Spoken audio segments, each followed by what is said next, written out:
to another edition of Saluting New Readers. My name is Mrs. Doerr, and I teach 4th and 5th grade at Mount St. Mary Academy. Today, we invite you to listen to our 4th and 5th graders reading some of their favorite stories. I hope you enjoy.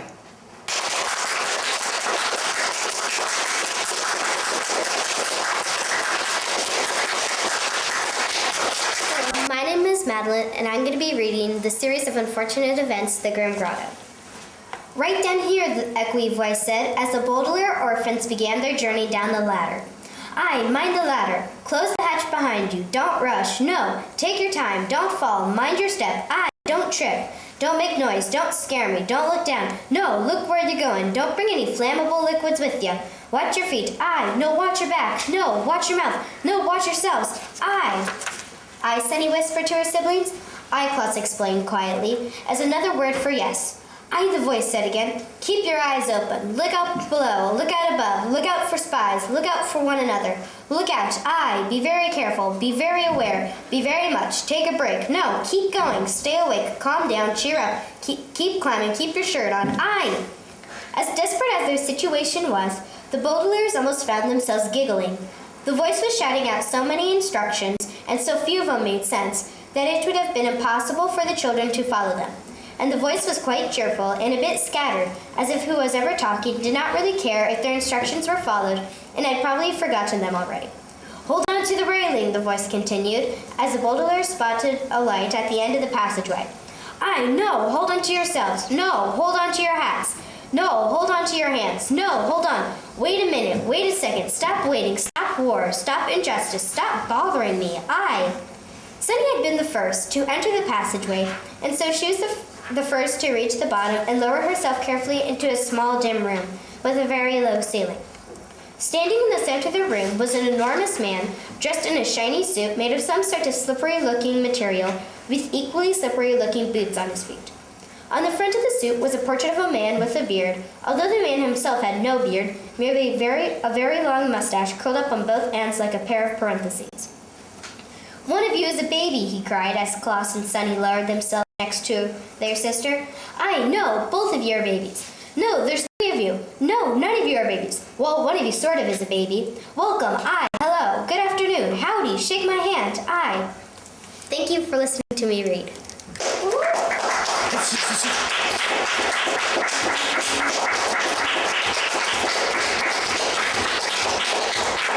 My name is Danielle, and I'm going to be reading Paint the Wind. Remington called. Artemisia's ears perked. What is it you want? Maya whispered. To run free and belong only to the stars? With tender affection, she stroked Artemisia's cheek. She looked into her huge brown eye and saw her, as she had the first time near the buttes. A horse her mother had ridden, with the confidence to guide, with knowledge of the land, herd smart and keeping peace, with shaggy hair and a knotted tail, and dirt crusted on her barrel, spirited, alive with abandon. Maya saw her with Sergeant and Mary and Georgia at the Glutch, rolling in the waterhole, and with Clee by her side, their necks intertwined. Remington neighed. Artemisia arched her head upward and answered with a hearty whinny. Maya slipped her finger beneath the split-ear bridle strap, let it drop, slung it over her shoulder. She slapped Artemisia's thigh. Go, she cried, go! Artemisia started up the hill, then paused and turned toward Maya. Maya choked on her tears. She waved her arms. Run, Artemisia, run! Artemisia bolted upward. Remington trotted to meet her. For one moment, their muzzles touched. Remington lifted his head and whinnied. Artemisia determined their path, and he followed. Maya held her arms high in the air and waved, and somewhere deep in her heart, a truth enveloped her, along with their tears. We'll meet again. I promise, Artemisia. Maya watched the 2 horses run across the ridge. The darker their bodies fused with the night, and the white of their coats illuminated in an alabaster glow. 2 ghostly spirits, gossamer brushstrokes on a shadowy canvas, jogging, galloping, painting the wind. Thank you for listening to me read.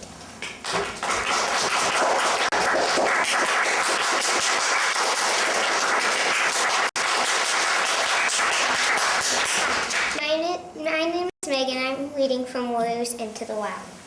Firepaw stood up. A young Shadow Clan apprentice leaped at him from the edge of the camp. Its soft kitten fur flapped up with fear. Firepaw sheathed his claws and batted him away easily. "This is not your battle," he hissed. Whitestone already had Blackfoot pinned to the ground. He gave him a vicious bite, and the injured deputy raced away toward the camp entrance and out into the safety of the forest. "Firepaw!" Firepaw heard down Cloud Screech's name.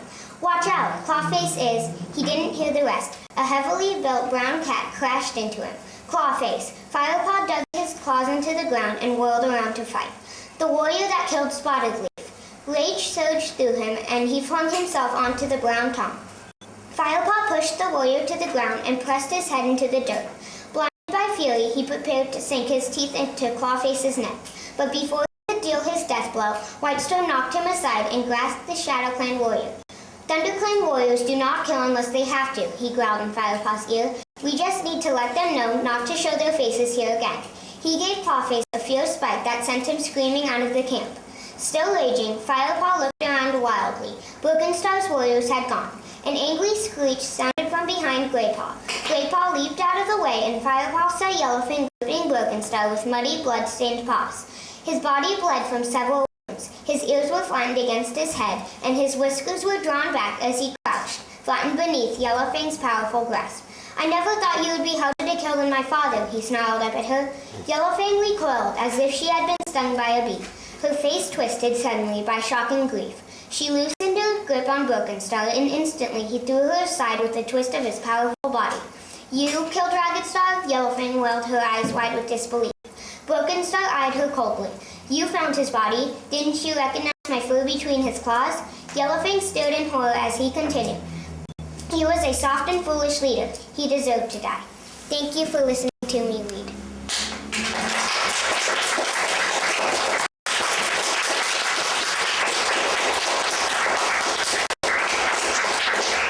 Hello, my name is Emily, and I'll be reading The Cricket in Times Square.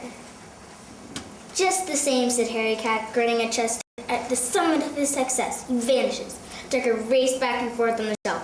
The papers will go crazy. Where is he? Where did he go? Nobody knows. He leaves behind only a beautiful memory. How touching, how lovely. His voice cracked. "The only thing that worries me," said Chester Cricket, "is what will happen to the newsstand if I go." "Don't worry about that," said Harry Cat. "This newsstand has been touched by a golden finger of fortune. They'll probably make a national park out of it." "Do you really think so?" said Chester. "Well, even if they don't," Harry answered, "I'm sure the Blennies will do very well. They're famous now, too." "So when do you plan to make it final?" asked Tucker. Chester thought a moment. "Today is Thursday," he said. "How about tomorrow night?" "Friday's an excellent day for retiring," said the mouse. "If I ever retire from scrounging, it would be on a Friday." Chester Cricket heaved a big sigh. "Oh, I feel better," he said. "If you want me to learn some new pieces for tomorrow, I will." "Why bother?" said Harry Cat. "Tonight's your last full night in New York City. You may as well enjoy yourself." "Come to the drain pipe," said Tucker Mouse. "We'll have a party in honor of your retirement. I have plenty of food and no matches to burn the place up." So the three friends hopped, scuttled, and padded across to Tucker's home, where a fine farewell feast was held, and it was thoroughly enjoyed by all. The next day, at 5 minutes to 6, Chester was about to begin his last public piece he would ever play in New York City. It was Friday night, the busiest time of all. Besides the commuters coming home from work, the station was swarming with men and women who were leaving the station for the weekend, on the way to the Grand Central Station. But they all stopped to listen to Chester. There were so many people crowded around the newsstand that the police had to keep the aisles to and from the subway trains with ropes. The Cricket had just finished the most beautiful concert. For this final encore, he wanted to play the next text from an opera called Lucia di Lammermoor. Thank you for listening to me read.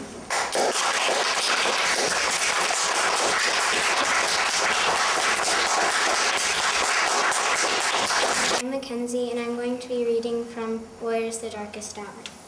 "Scourge," Firestar yelled. "Turn and face me." The small black cat whipped around, letting go of Cloudtail in his shock. "How? I killed you." "You did," Firestar spat back at him. "But I am a leader with 9 lives who fights alongside StarClan. Can you say as much? For the first time, he thought he saw a flicker of uncertainty in Scourge's cold eyes, and at last Firestar understood what Barley had told him. Scourge's lack of belief in StarClan was his greatest weakness. Without belief, without the laws and customs of the forest clans, Scourge did not have the 9 lives of a true leader. When he died, he would be dead forever. The Blood Clan leader's uncertainty lasted no more than a heartbeat. He aimed a final blow at Cloudtail, dislodging the weakening warrior and tossing him up against the great rock. Firestar launched himself at his enemy, and with every stride he was aware of the StarClan warriors racing alongside of him, matching his pace. Lionheart's golden strength, the lithe, muscular body of Runningwind, Redtail's dark fur, his bushy red tail streaming out behind him, Yellowfang with her claws outstretched, Spotted Leaf swift and determined, and Bluestar with all her strength and skill in battle restored. Firestar seemed to cover the ground on winged paws. His claws laked along Scourge's side, and he dodged a blow to the head like the one that had claimed his first life. But Scourge was fast. He flung himself between Firestar's outstretched paws and aimed for his belly, trying to rip him open with the same flick that had destroyed Tigerstar. Firestar barely drew back in time. Now he was on the defensive, trying to avoid the gashing claws, and still got close enough to Scourge to land a blow of his own. He managed to grip the Blood Clan leader near the base of his tail, and the 2 cats rolled over and over on the grass, a shrieking whirl of teeth and claws. When they broke apart, Firestar saw his own blood spattering on the grass, and he knew he had to finish his fight quickly before he weakened again. When the old trick came back into his mind, he scarcely believed it could work against a fighter like Scourge, but he could think of nothing else. He dug his front paws into the blood-stained turf and crouched in front of his enemy as if he was giving in, every muscle tensed in readiness. Thank you for listening to me read.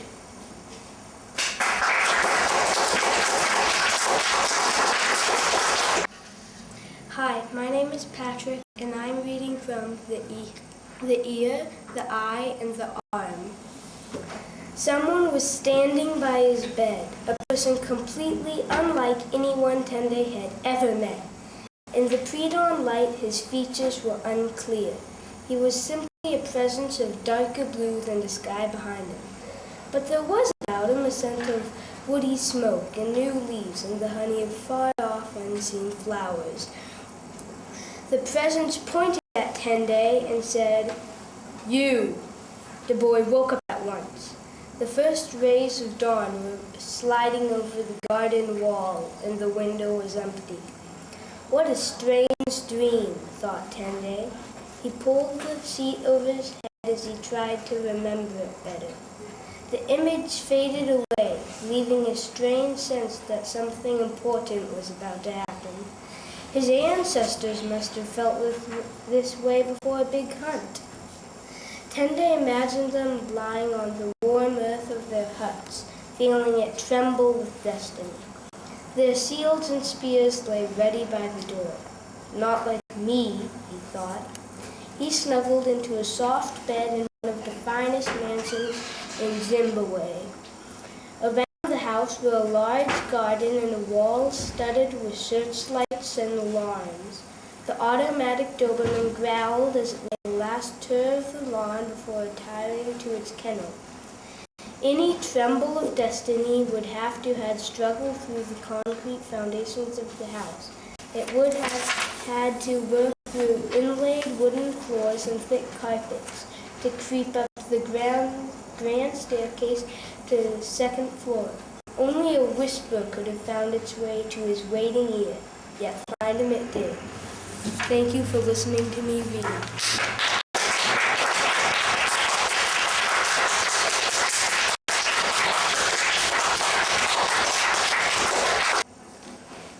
Hello, my name is Noelle Balistreri, and I'm reading from Harry Potter and the Prisoner of Azkaban. Hermione screamed. Black leapt to his feet. Harry felt as though he'd received a huge electric shock. "I found this at the base of the Whomping Willow," said Snape, throwing the cloak aside, careful to keep his wand pointing directly at Lupin's chest. "Very useful, Potter. I thank you." Snape was slightly breathless, but his face was full of suppressed triumph. "You're wondering, perhaps, how I knew you were here," he said, his eyes glittering. "I've just been to your office, Lupin. You forgot to take your potions tonight, so I took a gobletful along, and very lucky I did. Lucky for me, I mean. Lying on your desk was a certain map. One glance at it told me all I needed to know. I saw you running along this passageway and out of sight." "Severus," Lupin began, but Snape overrode him. "I've told the headmaster again and again that you're helping your old friend Black into the castle, Lupin, and here's the proof. Not even I dreamed you would have the nerve to use this old place as your hideout. Severus, you're making a mistake, said Lupin urgently. You haven't heard everything. I can explain. Sirius is not here to kill Harry. 2 more for Azkaban tonight, said Snape, his eyes now gleaming fanatically. I shall be interested to see how Dumbledore takes us. He was quite convinced you were harmless. You know, Lupin, a tame werewolf. You fool, said Lupin softly. Is a schoolboy grudge worth putting an innocent man back inside Azkaban? Bang! Thin snake-like cords burst from the end of Snape's wand and twisted themselves around Lupin's mouth, wrists, and ankles. He overbalanced and fell to the floor, unable to move. With a roar of rage, Black started towards Snape, but Snape pointed his wand straight between Black's eyes. Give me a reason, he whispered. Give me a reason to do it, and I swear I will. Black stopped dead. It would have been impossible to say which face showed more hatred. Harry stood there paralyzed, not knowing what to do or whom to believe. He glanced around at Ron and Hermione. Ron looked just as confused as he did, still fighting to keep hold on the struggling Scabbers. Hermione, however, took an uncertain step towards Snape and said in a very breathless voice, Professor Snape, it wouldn't hurt to hear what they've got to say, would it? Miss Granger, you are already facing suspension from the school, Snape spat. You, Potter, and Weasley are out of bounds in the company of a convicted murderer and a werewolf. For once in your life, hold your tongue. Thank you for listening to me read.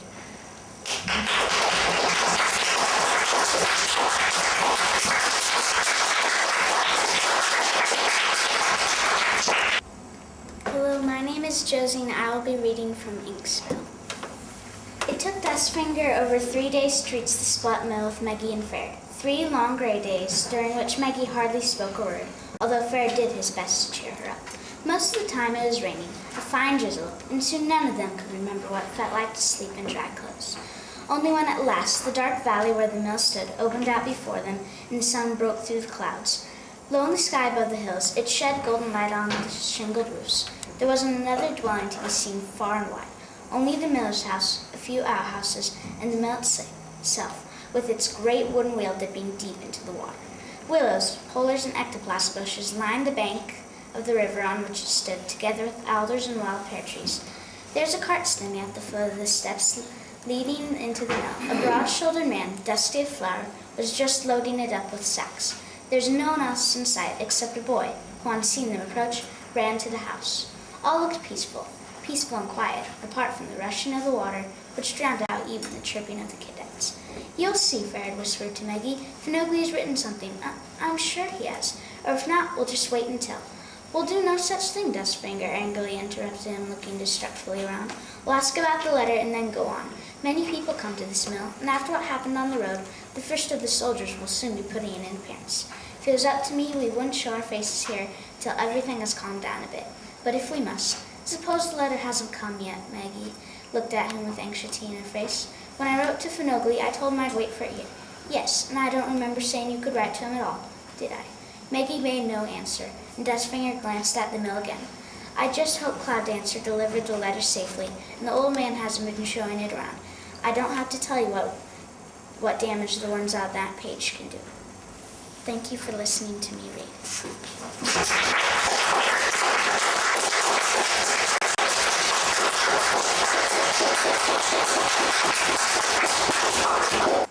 Hi, my name is Maddie, and I'm going to be reading Warrior's Eclipse. Hollypaw stared at Sol, suddenly aware of how untidy she and her littermates looked. Their pelts were ruffled with crumbs of leaf and scraps of moss sticking out, and she and Lionpaw were blood-stained around their claws. Sol gazed at them, his elegant tricolored head tilted.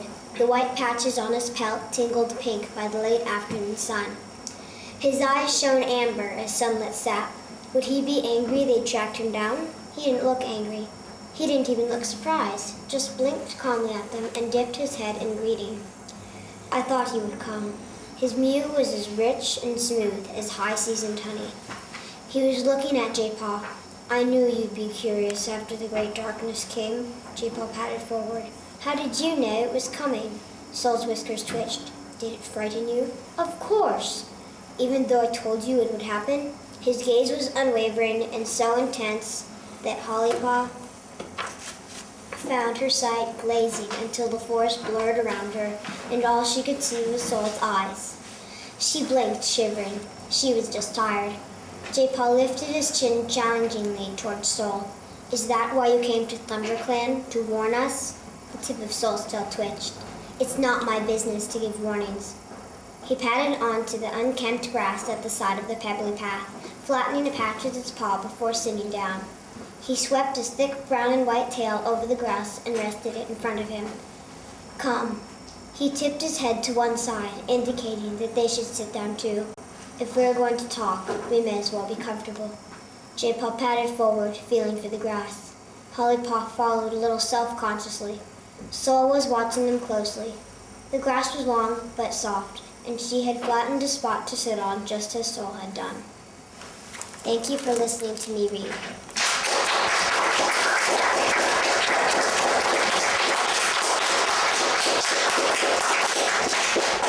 Hi, my name is Ryan, and I'm reading the book Kickoff. Then, on first down, Cody dropped back to a pass. But he must have seen an opening because suddenly he dashed through the middle on a quarterback draw, catching the Mountaineers off guard. Cody made a quick move to his left, dodged the middle linebacker, and dove into the end zone for a touchdown. Before the visiting Mountaineers knew what had hit them, they found themselves trailing 13-10. Tiki and Rondé got more into the game now. If you had to ride the bench, it sure was a lot more fun to do it when your team was winning. The game settled in now, with both sides' defenses digging in. The two teams' punters took turns kicking the ball back and forth, but the score remained the same. The big question was, which side would crack first under the building pressure? In the fourth quarter, the Eagles' defense pressured the Mountaineers into making a pair of costly mistakes. First, their running back had the ball stripped from his hands by an Eagles linebacker, Ira Gutsett. That led to another Eagles touchdown, with Cody connecting on a long bomb to a wide receiver, Kurt Sconey. Man, Rondé said under his breath, he wished it had been him on the field catching that touchdown pass. The game quickly turned into a rout as the Mountaineers quarterback threw an interception. Again, Rondé was torn as he watched Jeff Jacobson, the Eagles' starting safety, run it back for another touchdown. Another extra point by Adam. The kid never missed. And the Eagles' lead stood at the commanding 27-10. With less than 2 minutes left, and just when Tiki and Rondé had given up hope of ever getting in the game, Coach Antikos, who had handled the offense, called Tiki's name. Tiki grabbed a helmet and trotted over to him, while Rondé watched and listened. Thank you for listening to me read.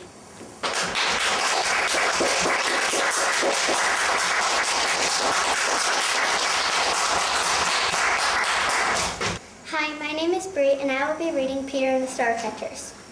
Alf was down. He tripped on a skull and hit his head hard. He moaned and rolled sideways, but did not get up. The monster opened its mouth again, and it would be eating Alf in another step.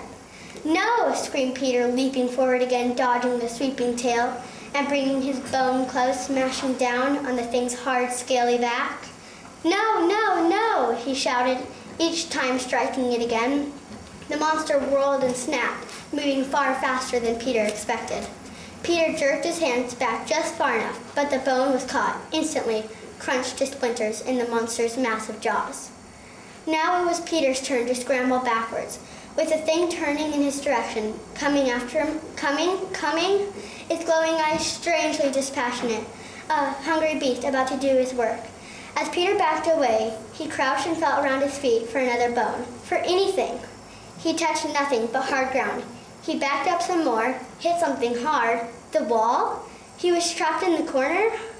The monster paused as if knowing Peter had no way out. It halted and then slowly opened its mouth again. Close enough now that Peter could smell its musty, fetid breath. He could have reached out and touched the dagger teeth that were about to tear into his flesh. Peter closed his eyes and held out his hands in a futile gesture of self-protection. And as he did, "Peter!" shouted a voice. "Molly!" He opened his eyes and saw her hovering above him, waving something. "Here!" she shouted, dropping it. He caught it, the locket. He fumbled frantically at it, but could not find a catch. "It won't open!" he shouted. The beast moved closer, its jaws wide open. "There's a button on the side!" shouted Molly. Closer. Hands shaking, Peter found the button and the locket sprang open. Instantly, his hands disappeared inside a glowing sphere. "Touch the inside part!" shouted Molly. Peter put his finger into the heart of the sphere, and immediately he felt his body start to rise, felt his feet leave the floor. Too late. Thank you for listening to me read.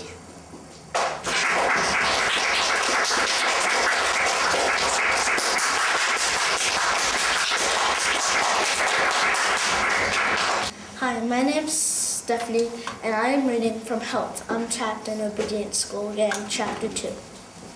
Josh and I looked across the street. A girl with short brown hair and a turned-up nose was walking a small dog. The dog also had a short brown hair and a turned-up nose. Who is she? I asked. Her name is Mr. Channing, Andy said. She's new in town. So said Josh. I kind of like her, Andy said. Do you even know her? I asked. Andy shook his head. Then how do you know you like her? Josh asked. I just do, said Andy. Then go talk to her, I said. Andy shook his head. Why not? I asked. Andy struggled and blazed down at the ground. Josh smiled. Don't you get it, Jake? Andy's too shy. Stop it, Andy shoved him. Why don't you blow a big juicy spitball out your nose at her? Josh asked. I bet she'd really like that. Bug off, Andy grumbled. But Josh was on his case now. I really don't get you, Andy. Don't you know she's a girl? How can you like her? Why not? Andy said. Because guys our age aren't supposed to be interested in girls. Josh said. We only like sports, video games, and pizza. Some guys our age like girls. Andy said. Sure, said Josh. And some girls our age play with dolls. Give him a break, I said. Just because he likes a girl doesn't mean he wants to play with dolls. Well, if he likes her, he should go talk to her. Josh said. No, said Andy. Why not? Asked Josh. Because it's not that easy, I answered for Andy. Right now she doesn't know him. If he just walks up and starts talking to her, she might think he's too weird or too pushy. Thank you for hearing me read Help, I'm Trapped in Obedience School, Chapter 2.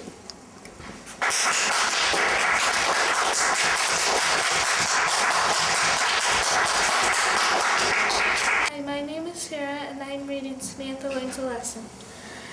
Then she saw a wide blue bow just peeking over the back of the green velvet chair. That was enough, Nellie, Samantha yelled. She ran around the chair and hugged the girl who jumped up to meet her. Nellie was laughing. Oh, Nellie, it's really you. You're all right, Samantha stood back and looked at her friend. Are you back at the Rylands? She asked. Oh, no, it's much better, Nellie said. Her eyes were sparkling. It was your grandmother, Samantha. She did it. She talked to Mrs. Van Sicklen, and Mrs. Van Sicklen hired my mother and father. Dear will be her driver. He'll take care of the horses and garden. Mom will cook and clean and do laundry, and Bridget and Jenny and I will help. Nellie bounced with excitement. She looked as if she had a grand surprise. And guess what, Samantha? We get to live there, all of us. We really do. In the rooms over the carriage house. Isn't that wonderful? Samantha grabbed Nellie's hand and danced with her around the parlor. Oh, Nellie, we'll live only 2 houses away.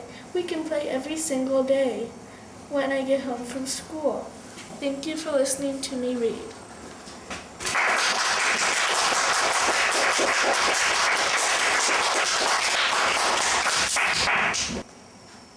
Hello, my name is Brenda, and I will be reading out of the book The Winter Red Snow, The Revolutionary War Diary of Abigail Jane Stewart. December 19th, 1777, Friday.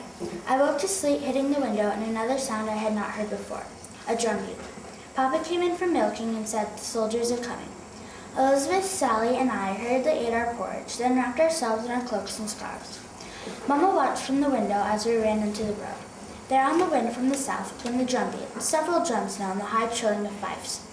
I want to go see the soldiers, Sally said, but Papa said we must stay by our fence. It's too cold, he said, as big flakes of snow began to fall. The fields were turning white, and the roads looked like frosting with chocolate showing through. Twice we went inside to warm ourselves, for the wind cut through our clothes. Finally, through the gray, we saw them. 3 officers on horseback led.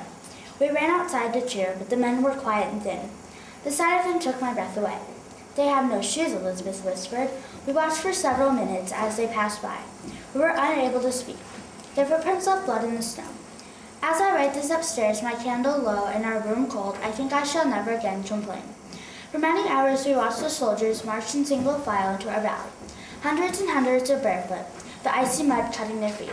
Some had rags wrapped around their legs because they had no trousers. No trousers, imagine! Mama cried to see their misery. Without thinking, I ran up to a boy, he seemed to be Elizabeth's age, whose arms were bare. I threw my cloak over his shoulders, and the look and relief in his eyes is something I shall never forget. Sally gave her mittens, and Papa wrapped her scarf around the neck of one poor boy playing the fife. As the soldiers passed, I saw other families had done the same. If the Quakers had, I know not, because I recognized Miss Potter's cloak, her blue one with red trim, and someone had draped a shawl over a small drummer boy. So many were coughing and had runny noses. Elizabeth said, "Can we not please bring some of them in to warm up by our fire?" Thank you for listening to me read.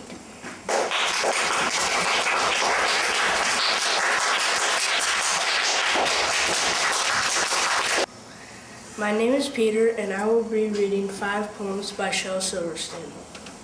For sale. One sister for sale, one sister for sale, one crying and spying young sister for sale. I'm really not kidding, so who'll start the bidding? Do I hear $1, a nickel, a penny? Oh, isn't there any one kid who will buy this old sister for sale? This crying and spying sister for sale. Hat. Teddy said it was a hat, so I put it on. Now Dad is saying, where the heck's the toilet plunger gone? Warning. Inside everybody knows there lives a sharp-toothed snail. So if you stick your finger in, he may bite off your nail. Stick it farther up inside, he may bite off your ring. Stick it all the way, and he may bite the whole darn thing off. Lazy Jane. Lazy, lazy, lazy, lazy, lazy, lazy Jane. She wants a drink of water, so she waits and waits and waits and waits and waits for it to rain. Magical eraser. She wouldn't believe this pencil has a magical eraser. She said I was a silly moo. She said I was a liar too. She dared me to prove that it was true, and so what could I do? I erased her. Thank you for listening to me read.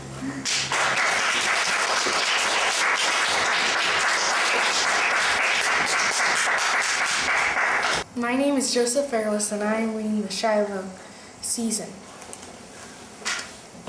Dad calls the sheriff and he says someone already reported them, that those dogs killed somebody's cat. He's got a man looking out for him. Dareline's sobbing now, and Becky squalls too, just to join it. Shiloh runs from window to window, whining, standing up on his hind legs. Meanwhile, Ma's turnips have boiled dry and the pan's starting to scorch. Ma turns off the fire, takes Becky out on the swing, and tries to cool her own self down. Let's just sit out here in a spell and rest, she says. Becky, it wasn't you who got bit, so quit squalling. Dareline, you're not going to die anytime soon, so come here and sit by me. Let's have 5 minutes of peace and quiet, or my head is going to fly straight off. Becky looks up at Ma's head and starts sucking her thumb. Dad and I come out on the porch, then with Shiloh, and we sit on the steps while Shiloh goes trotting all around the yard, smelling for a trace of those dogs. Guess a dog's nose tells him a whole lot we don't know anything about. Wonder how in the world those dogs got loose, Dad says. Judd has chains on them that would have held a grown man. Were they dragging their chains, Marty, or what? I didn't notice. No, looked to me that they were all unhooked at the collar, I tell him. And just when we thought we had enough excitement to last us a while, here comes Judd's pickup turning into our truck. Well, look who's coming, says Dad. And Shiloh stands so still like he's turned to stone. He knows the sound of that pickup better than he knows his own name, almost. And as soon as it stops beside Dad's Jeep and Judd puts one foot out, Shiloh races over to our steps and crawls underneath. Seems like he don't even trust that I can save him. Got to get some deep, dark place away from the reach of Judd Travis. Thank you for listening to me read.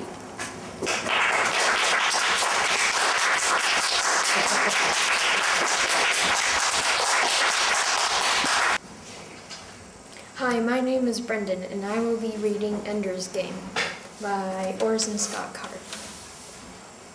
They say that weightlessness can cause distortion, especially in children, whose sense of direction isn't yet secure.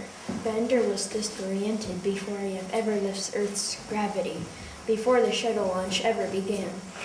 There were 19 other boys in this launch. They filled out of the bus onto the elevator. They talked and joked and laughed and bragged. Ender kept his silence. He noticed how Graf and the other officers were watching them, analyzing. Everything we do means something, Ender realized. Them laughing, me not laughing. He toyed with the idea of trying to be like the other boys, but he couldn't think of any jokes, and none of theirs seemed funny. And wherever their laughter came from, Ender could not find such a place for himself. He was afraid, and fear made him serious. They had dressed him in a uniform, all in a single piece. It felt funny not to have a belt cinched around his waist. He felt baggy and naked, dressed like that. There were TV cameras going, perched like animals on the shoulders of cameramen. The men moved slowly, cat-like. He imagined himself being on a TV interview, with the TV announcer asking him, "How do you feel, Mr. Wiggin?" "Actually, quite well, except hungry." "Hungry? Oh yes. They don't let you eat 24 hours before the launch. How interesting. I never knew that. All of us are quite hungry, actually." And all the while, during the interview, Ender and the TV guy would slink along smoothly in front of the cameraman, taking long, lithe strides. And the TV guy was letting him be the spokesman for all the boys. It was barely a component to speak for himself. Thank you for listening to me read.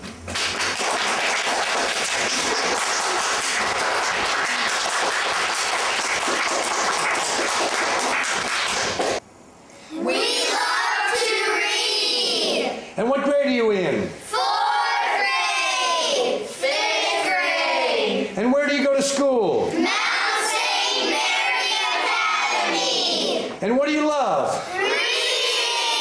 Hip hip hooray! Hey!